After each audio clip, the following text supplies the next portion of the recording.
Hi guys. First of all, I just want to say thank you all so much from the bottom of my heart and Jordan's heart for all of your kind words and messages and comments and texts. It means so much to us. Some of you are probably wondering, how in the world did she get pregnant with all of our hormonal issues and not having a period, and what did this process even look like? So I am here to give you guys the full rundown and story on what exactly happened. How did Jordan and I get pregnant? This process was so much harder and more emotional and intense than anything we could have ever prepared for. So I'm going to take you guys all the way back to the very beginning on when we decided to start a family and really tell you our story, our unedited, raw story on how exactly we are pregnant. And just like everything else that I really discuss with you guys, I want you to know that no one's story is ever the same. I want you guys to use this as inspiration or as something to connect to feel less alone if, God forbid, any of you ever go through any form of infertility issues. But know that everyone's different and everyone's body's different, so just please keep that in mind. So, all right, I gotta get comfy because this is going to be quite the story. So in January 2017, which is a little over a year and a half ago, Jordan and I were walking to Whole Foods in Tribeca. As many of you have probably been to Manhattan or the Tribeca area, you know that is Baby Central. And we were living in Battery Park at the time. So we were crossing the street and I looked at Jordan, and this was so random because I'm not even a baby person. And I said to him, I'm ready to start a family. I want a baby.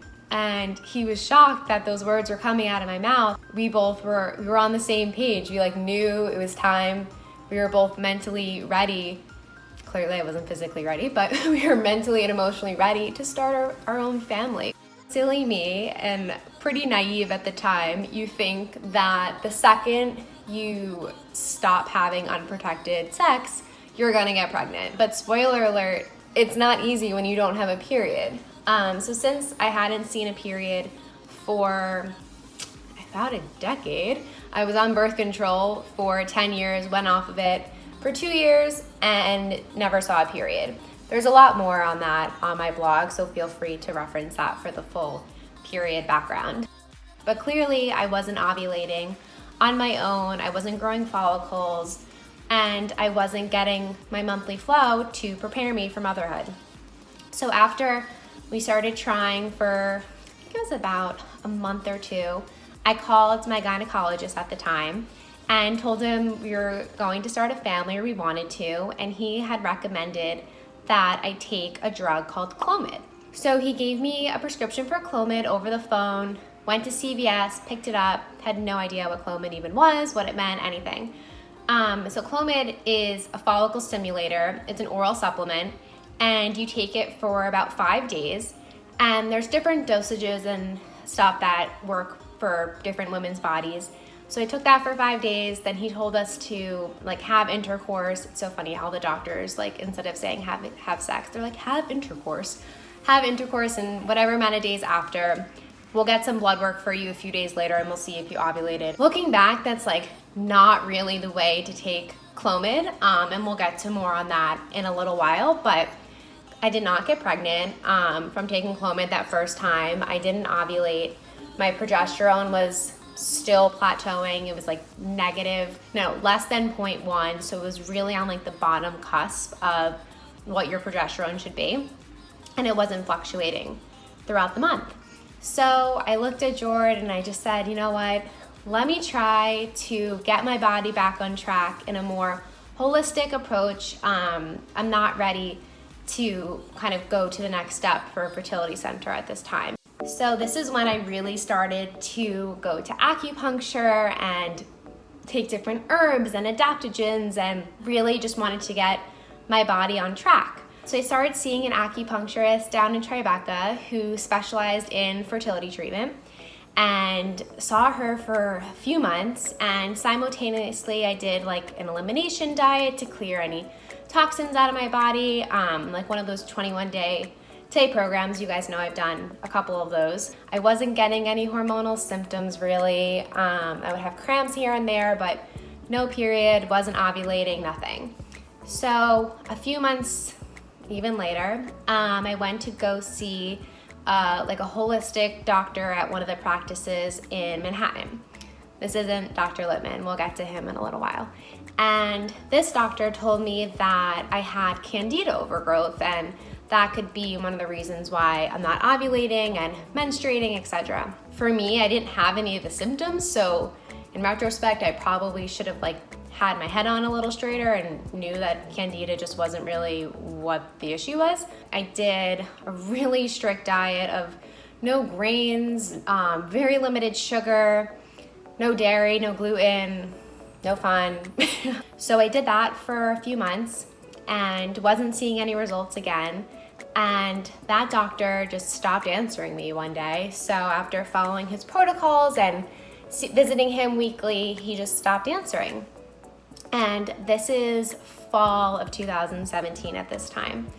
So I was introduced to Dr. Littman in fall of 2017, and I met with him in his office, and I had mentioned what I was currently going through, like not having a period, no menstrual cycle, wanting to start a family. I was told I had candida. I went on a crazy diet, and I was like, I feel that my thyroid is off. My thyroid is so messed up. I'm bloated. I'm just don't think my body's metabolizing things. I'm so tired. I feel so off. So we did a bunch of tests, and turns out that my cortisol through the roof all day. I wasn't going through the waves that it should be. It was really high in the morning through until I went to sleep. There was no dip at all. And I was able to test that through a saliva test. So when I got the results back, Dr. Littman sat me down and pretty much told me I was going to die if I didn't slow down and take better care of my body. I think that my thyroid was really disrupted from having high cortisol, as well as eliminating foods that I didn't need to eliminate for a few months. We worked on getting my body back on track. I did weekly acupuncture with him. I took some herbs like licorice root. I continued having adaptogens in my daily life, through Rebel, and all anything that I knew was gonna make me feel good, I really started to incorporate. Dr. Littman and I said we would try and get me back on track for a couple months, and next thing you know, it's January 2018, so at this point it's a full year of Jordan and I trying to get pregnant, and Dr. Littman and I agreed that it was time to go see a fertility specialist. So we actually did see a fertility specialist, I didn't mention this before, in July, and we went in and basically did the genetic testing and then left. We knew that we weren't ready for that step. I wanted to give my body a few more months to see if anything would happen on its own. But come January 2018, we went back to that same fertility specialist, and I just wasn't getting a very good vibe there. I just felt like it was like a machine, and there was no emotion. I couldn't even get in touch with the doctor. I had to only go to the office to talk to the doctor. No one called me back. It was, long story short, a nightmare. So I went on my handy dandy Dr. Google and Googled best fertility doctors in Manhattan. And that is where I found Dr. Foreman. And I'm probably gonna get red when I start talking about Dr. Foreman because of how much I'm just I love him. He's probably gonna see this and think that I'm crazy, but I'm one of the nicest, most gentle, kind humans I've ever met. And I found it on this website called Fertility IQ. He has a 97% recommendation review.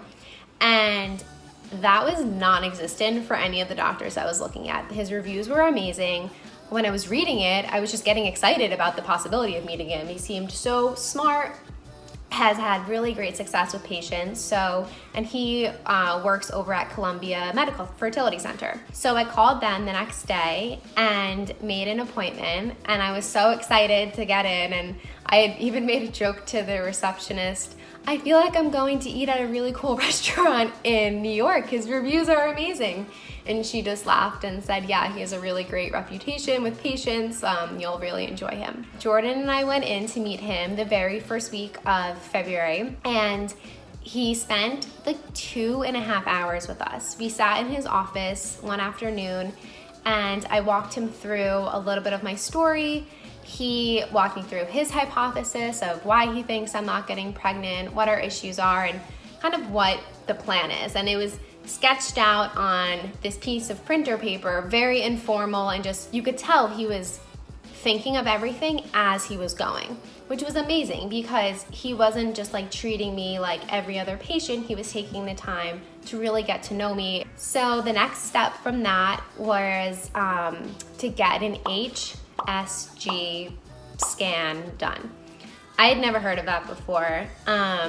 I didn't know that an HSG was as intense as it actually was. For anyone who has gotten that before, maybe you thought it was just as painful as I did, but to spare you guys the details of it, you pretty much lay down and they have to put this dye into like your uterus to see if and to flow through the tubes, and it pretty much tells you if your tubes are opened. I'm grateful that that's the most painful thing I've ever experienced, but it does not feel like a pap smear. It does not feel like anything else I have ever done with a doctor before. The good news was that my tubes were opened, so that wasn't the issue. It was well worth every ounce of pain to know that wasn't causing our problem.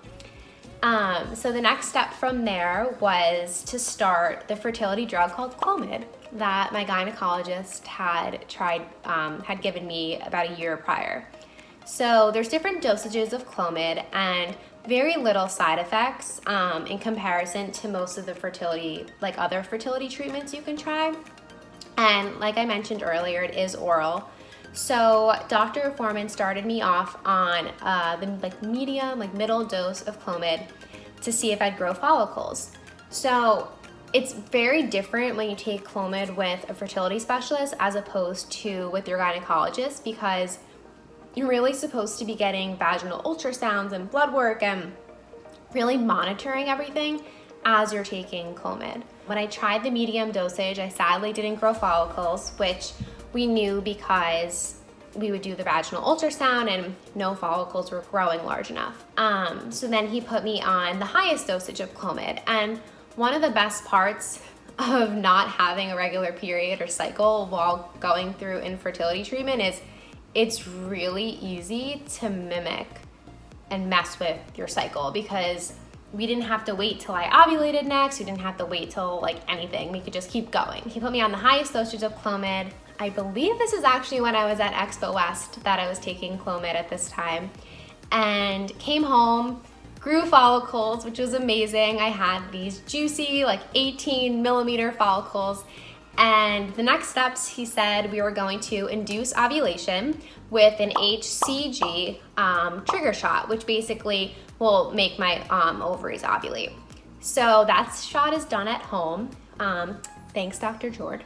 So we did that. Later that evening, went in the next day for the IUI procedure.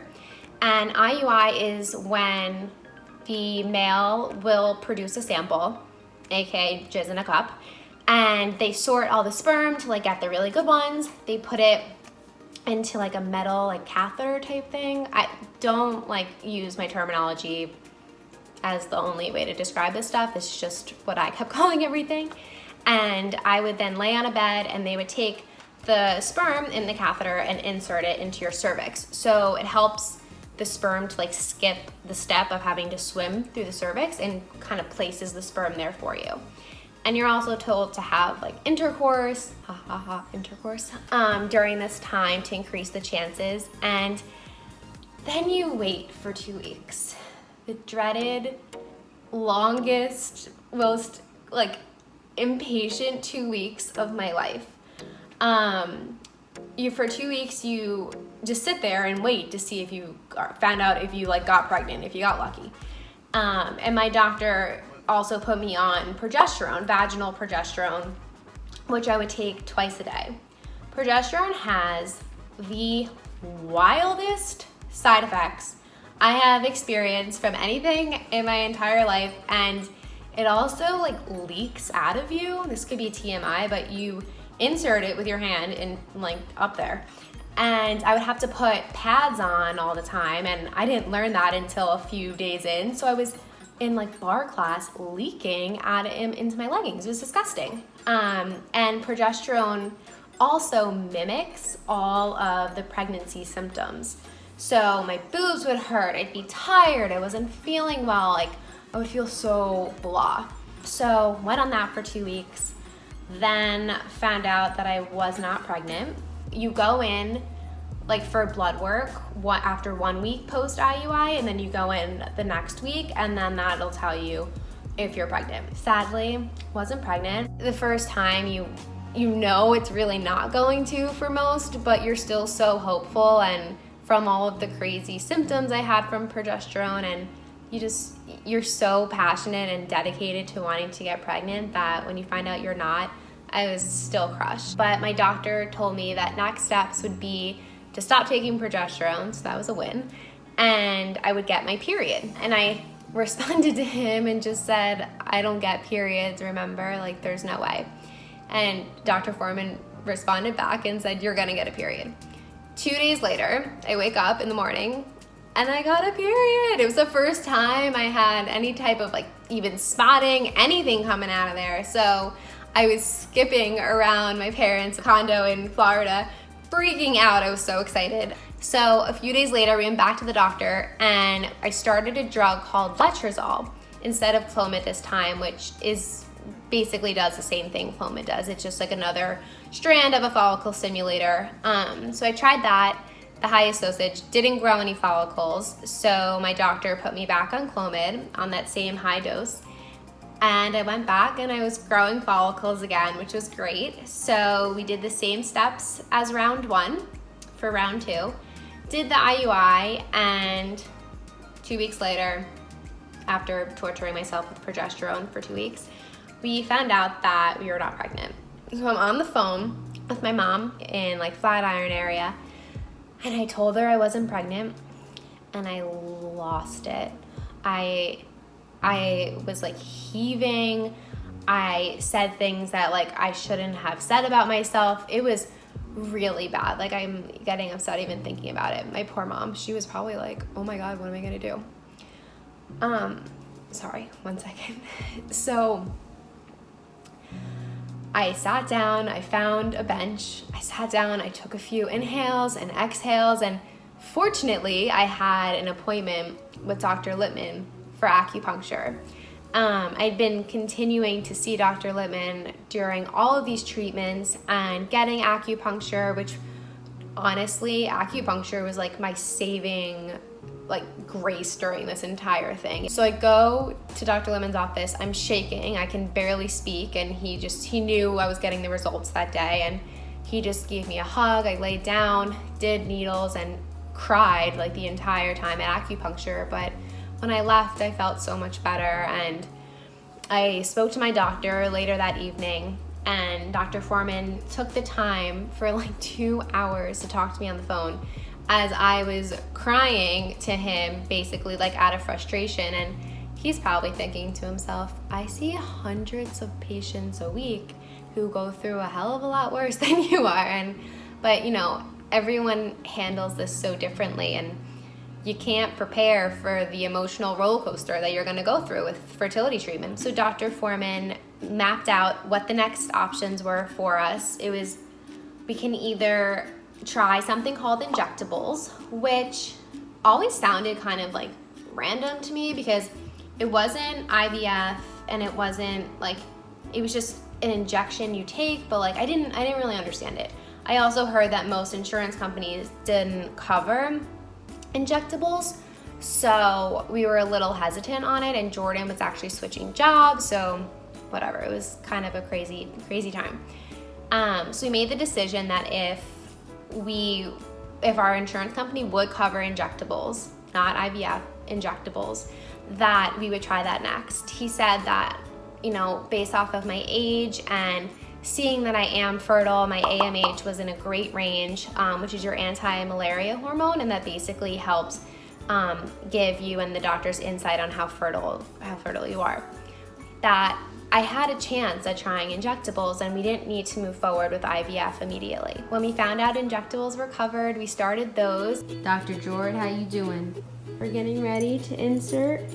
Oh, I just touched you, I have to write it again. I didn't know a soul that did injectables. I knew a handful of great friends that had done Clomid, great support for me during this whole thing, but when it came to injectables, I had no idea. I didn't know anything. So I did ones called Menopur, and I was on my way to the doctor.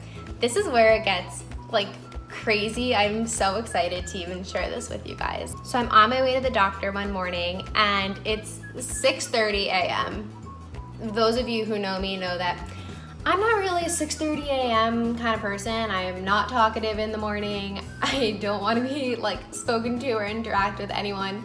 So, except for Jordan, obviously, because he knows not to talk to me at that early. So Jordan and I get on the bus in Hoboken to head into Manhattan, and we're sitting there and we're both holding a Rebel. And Rebel's been so key for me during this entire infertility process, just because it gave me great fuel when I was on the run. It gave me the adaptogens that I wanted, like reishi and maca and ashwagandha, which really helps put me at ease as much as I could, and maca they say can help balance your hormones. So anything that was supposed to balance my hormones, I was all in. And I was really trying to merge, Eastern and Western medicine practices during this process. I wanted to adapt things from each culture and bring them together, like doing things like acupuncture and taking adaptogens, and Rebel just makes that so much easier for me. Anyways, I'm on the bus holding Rebel, and this girl with like long brown curly hair looks over at Jordan and I, and she goes, "I love that drink." And I look back at her and I look at Jordan. I'm like, great, someone trying to make conversation with me, and the sun's like barely up. So I was like, yeah, me too, I love them. Like, what's your favorite flavor? And just when she started talking about it, she was so happy and energetic. It was contagious. So I started talking to her more, and I was telling her about the new flavors I had recently tried at Expo West. And she was telling me all of her favorite flavors. We were saying the best place to get them, like what prices are good. And by the way, she said the ShopRite in Hoboken has really good deals on Rebel, so pro tip. We get off the bus at Port Authority, we say goodbye. I never think I'm gonna see this girl again. We head up to 57th Street where the doctor is, and Jordan and I were just like talking, and we opened the door to get into this like big building. It has a lot of different floors and businesses. And I look behind me, like the long, curly, brown-haired girl standing behind me in the doorway. So I look at her and I go, "Oh, you work in this building?" Because she's dressed nice and professionally. I'm in workout clothes because I don't know how to dress professionally. And she said, "No, actually I don't." And I looked at her again and said, "Oh, do you go to Columbia Fertility Center?" And she said, "Yeah, actually I do." And I said, "Oh, me too." We took the elevator up together. So it was Jordan, and her name's Erica. So it was Jordan, Erica, and I, and we walk in. Jordan always signed me in for every appointment so I can go like make tea, go to the bathroom, kind of like put myself at ease. So Erica went with me to make some tea, and we started talking, and it turned out she lives like 3 blocks from me in Hoboken. The wildest thing ever. So we started like exchanging phone numbers, and we were like, yeah, let's get together and kind of support one another, because I didn't have like I have an amazing support system with great friends and my family, and just like the amount of support I've been given was just amazing, but I didn't have someone else who got it, who like was going through it with me and really knew what was going on. And Erica had been going through this since October, so she was a bit more experienced than I was, and I needed that like guidance from someone. So I told her we were gonna be taking Menopur next, and she's like, "Oh, I've tried that too," and that gave me a sense of ease for sure. So now it's Memorial Day weekend, and I'd been taking Menopur for a few days, and Menopur is a little different in the sense where you can't just go to CVS and pick it up like you would like Clomid or a prescription you get for like strep throat. Like, it's not easy to get. My insurance company at least has to hand deliver it to you and ship it, because they just want to make your life torture. So it was Memorial Day weekend, it's that Friday, and my insurance company let me know that they weren't going to get me my injections until Tuesday. You can imagine my response. That was a few days of no injections, setting me back, so putting us behind in treatment, and I was really upset. I was just like, how can you do this to me? I'm emotional already. Can you just bring me the injections? So anyways, I call Erica, like heaving. I was so upset. And she said to me, oh, I have 10 extra vials of Menopur, never been opened, never used in my apartment. Do you want them? Like what? How does that happen? This girl that I met on a bus, because I was drinking a Rebel, is now giving me the injections that I need for my treatment to continue and like stay on track. I responded saying, are you kidding? Like, how do you have this? So I walk over to her apartment, all 3 blocks. She's like a magical angel from above. I gave her like a treat of all these like Rebels and treats and like cookies I made, and anything I had that was on hand I could just add a thank you, because injections aren't cheap. So I didn't know if like her insurance company covered it. I felt so awkward taking these from her. I called my doctor and the nurse, and they said it's totally fine to take the Menopur from her as long as it wasn't expired and as long as it wasn't opened or anything. So she kept me on track. So I did 16 nights total of injections for Menopur, and the thing with Menopur is that unlike something like Clomid or Letrozole, you don't really know how many days you're gonna be on it for. Clomid, you're on it for 5 days, and if that didn't work, you kind of know that round didn't work. But for Menopur, you keep taking it until you grow the follicles. So it could have been 3 nights of injections. It could have been like over a month of injections. Like, we didn't know. So about a week in, we had gone to see the doctor probably at that point like 3 times. You basically go for monitoring like every 2 to 3 days. And I wasn't growing any follicles. So Dr. Foreman doubled the dosage, and that's when the real fun began. First night of Hanukkah? Double, I wish, first night of double, what's this called? Menopur. So I started to get these like crazy bruises. This is what my stomach currently looks like. A lot of yellow and blue. Kind of looks like a bad tattoo, but what are you gonna do? The bloat that I experienced, and I'm not just sounding like every basic girl who talks about bloating. Like, my bloat was so insane. Nope, not pregnant.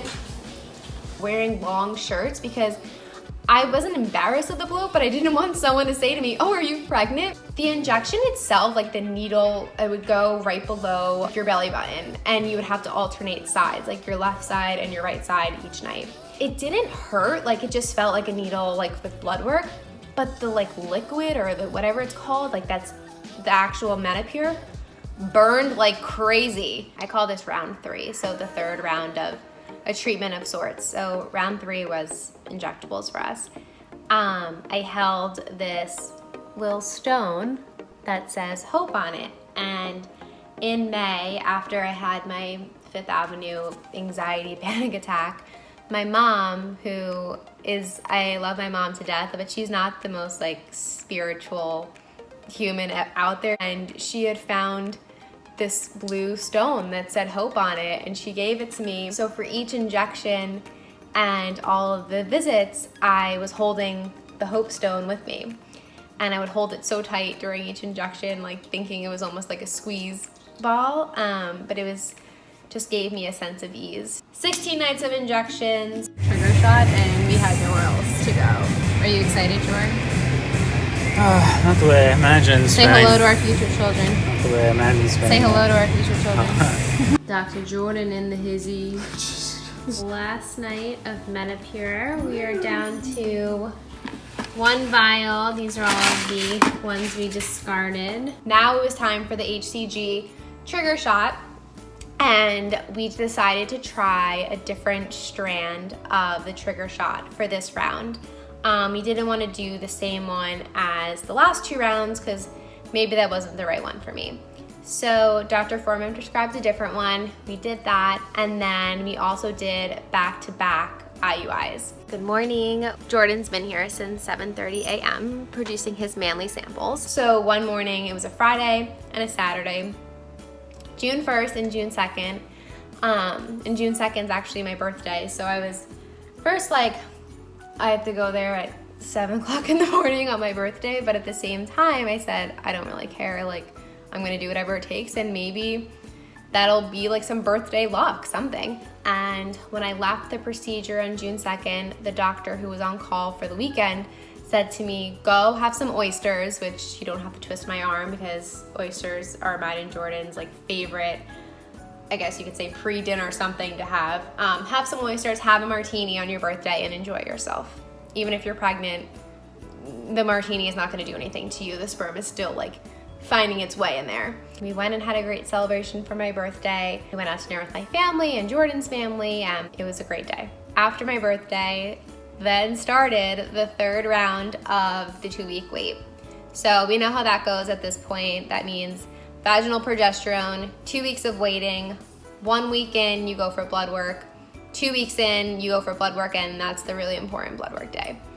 So a few days after my birthday, Erica and I were talking, and we figured out that our like procedures, like we ovulated on the same day, which is insane because for her, she was doing IVF and for me, injectables, and you can't plan for that. You don't know when your follicles are gonna grow to be big enough to then ovulate. But our ovaries somehow synced to one another, and we found out that we had the same 2-week wait. We were gonna find out if we were pregnant on the same day, June 15th. We went in on June 15th in the morning, and she had commuted back home after to Hoboken. I said, I'm not going home. I cannot wait. Like, I cannot wait at home for all of this to happen. This is crazy. But that was the longest day of my life. So I went down to go take the class. And I went up to Soho and I ran into Mama Medicine on the street. And as you guys know, I saw Mama Medicine, I guess in early June, a few days after my birthday. And I was telling her about my infertility struggles, and she was like giving me advice and guidance. And then I ran into her the day I was waiting for my pregnancy results. It was like a really weird sign. But that wasn't the only weird sign I got waiting for results. I also did these tarot cards a couple days before that my friend had gotten me for my birthday, and I'd never even done tarot cards before. I had no idea what they like, how they worked, nothing. And you had to pick 3, like past, present, and future. And I picked the present card, and it was a picture of a woman pregnant. I was like, way to mess with my head, cards. I just said bye-bye. Also, I was walking on the water in Hoboken and saw these geese like laying eggs, to all these baby geese on the sidewalk. And I took a picture because I was like, oh man, that's a fertility sign. Took a picture, sent it to Erica and said, oh, do you think this is a sign? She responded back with the same picture. She must have been there at a different time taking the same picture. So just crazy. The last 2 rounds, round 1 and round 2, I got the results once at 11, once at 2:30. It was never around the same time. And when I went in for blood results on that day, on June 15th, I saw Dr. Foreman in the hallway, and I said to him, call me with good news and email me with bad news. And he said that he usually emails the patient either way. And I go, dude, are you not getting the code, the lingo here? Email me with bad news, call me with good news. And he said it might just take him longer to call, and that's totally fine. I just dreaded seeing his name in my inbox on these days. And I went up to Washington Square Park, sat on a bench with my backpack as a pillow, and just like laid there with Jordan texting me every 2 seconds, Erica texting, and I just didn't want anyone to talk to me. The only person I wanted to talk to me was Dr. Foreman. So I put my phone on loud. I told everyone to leave me alone. And I laid there. At this point, it's 11:30. It gets to be 12:30. I'm still laying there. And my phone's on 30% battery, so I'm already plotting like where I'm gonna go snag a charger from when it dies. And at 12:42, my phone rang. and my eyes were closed, and I looked down, and I'm like expecting to see Jordan's name, and I see the doctor's office, and I was like, what? No way. And I answered the phone. It was so crazy. I answered the phone, and it was my doctor. And Dr. Foreman congratulated me, and he said I was pregnant.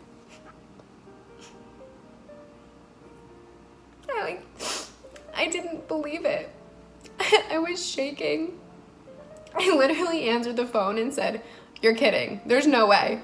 And he was like, "You're really pregnant. Your HCG level is pretty solid. I think you wanted above like a 25, and mine was well in the 100s. So there was no iffiness there." So I hung up on the phone. He told me next steps were to come back in a few days. I think it was on to come back like that Monday or Tuesday. And I FaceTimed my parents because they were moving my brother down to North Carolina. And the hard part with all of this, with not telling people, is that everyone knew that I was getting results that day. So my best friends knew, like my family knew, and if I wasn't gonna tell them, they would like they were just all waiting for like yay or nay or whatever. So I FaceTimed my parents. They were in IKEA. Oops, not the most sentimental place to tell your parents that you're pregnant. And told them, they were so excited. Everyone was just shocked. And I went up to Bryant Park, that area where Jordan works, and I told him I was outside. Still no word? I'm pregnant. And I knew you were when you came here. You knew? Which he said he knew because I would never go to Bryant Park unless I had good news, which is very valid. And we just sat on a bench in Bryant Park. We FaceTimed his parents. I can't take it. Thanks, Ma. Like, as you could see, I'm so emotional over this entire process. I was crying like this before I was pregnant, so it's not the pregnancy hormones. I just feel so grateful that it took from February to June, and women struggle with this for years. And I'm so grateful that I was able to get pregnant just with 3 rounds of forms of treatment. But this was truly like from beginning to end, it took Jordan and I 18 months to conceive. And some might not count the first year of us trying because we weren't with a fertility doctor, but in my heart and in my head, we were trying, and I was doing anything in my power to get my body back on track. We're due February 23rd, and I'm done with my first trimester now, so I just started my second trimester, and there's a lot more to come. But do you want to hear even the crazier thing? Erica from the bus, who I met thanks to Rebel, is pregnant too, and we have the same due date. I have no words to even describe this. I called Rebel and told them. Rebel was one of the first people to find out that I was even pregnant, because I called them just freaking out about this story. And I just was so shocked, and I'm so appreciative that I have a product and an amazing brand and family in my life that makes a product that helped like give me life through this and give me the adaptogens that I need and give me the herbs that I need and the fuel, like the healthy fats and the protein when I'm on the run and going from the doctor to this to that. Like, I always had a Rebel with me, and the fact that all of this happened and I met Erica and got my injections and everything from them it's wild. And now Erica and I are due on the same day. I don't wish infertility or any health issues for that matter on my worst enemy or anyone, but if you guys are ever going through something like this, my biggest piece of advice, well, I have a lot of advice, but something I want to talk about right now is it's so important to find a doctor that you trust and that understands you and what your goals are, and really values your opinion and your preferences and is patient, but is also like very like real and upfront with you. I personally didn't want to be coddled by my doctor. I wanted someone with really good bedside manner, but I wanted someone that was going to tell me, I don't think that's a good idea, or no, it doesn't look good today. And I needed someone to be real with me. And that was Dr. Foreman. not only that, but he also emails you back in like 30 seconds. I don't even know how this man like lives, because he responds and he's like always wants to help his patients. He's the most dedicated doctor that I have ever come across. He responds so quickly. He just wants to help. Like, he wants all of his patients to succeed, and to have him as such a solid support system during this meant the world to me and to Jordan, because I would like stub my toe and have an issue and I'd email him and he'd answer me as soon as he could, and that meant the world to me. That is so rare and it was so appreciated. So Dr. Foreman works up at Columbia at the fertility center there, and if you ever have to go see him, tell him I said hi and give him a big hug for me, because he is a gem. So thank you so much, Dr. Foreman, and I can't wait for you to meet our baby one day. Thank you guys so much for listening. Hopefully you made it all the way through this video, but I didn't want to spare you any details and anything from the process. Infertility and pregnancy in general is not going to overtake food and recipes, but it's definitely going to be a big part of what I talk about now. So if there's anything you guys want to know more about or anything at all, please let me know. I'm here to support anyone in any way that I can, because all that I wanted during this process was that support. And the faces of my friends when I told them I was pregnant was priceless. But yeah, so thank you guys so much, and I hope you don't struggle with this as well. But if you do, I'm here for you, and I love you all.